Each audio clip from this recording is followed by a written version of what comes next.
another any more than we need it tonight. Aren't you glad tonight the God that we serve is able? I'm glad the God we serve is alive. I'm glad the God we serve is awesome. I'm glad the God we serve is amazing. But I'm glad the God we serve is available and He is accessible. I'm glad tonight He is the great high priest that can be touched with the feelings of our infirmities. I'm glad He's a God that we can get a hold of.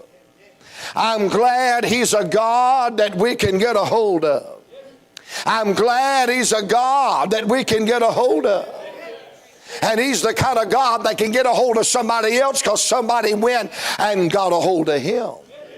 I believe tonight churches have seen revival because somebody got a hold of God. I believe tonight that nations have been brought back from extinction because somebody got a hold of God.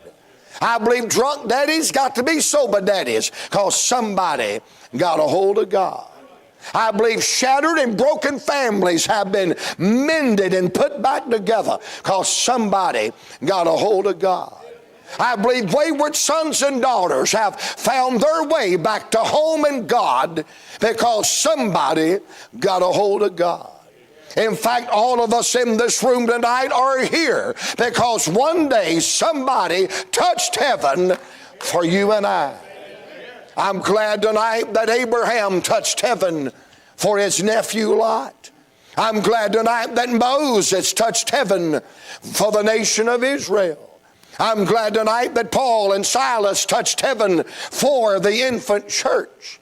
And I know one day at Calvary, Jesus touched heaven for all of us.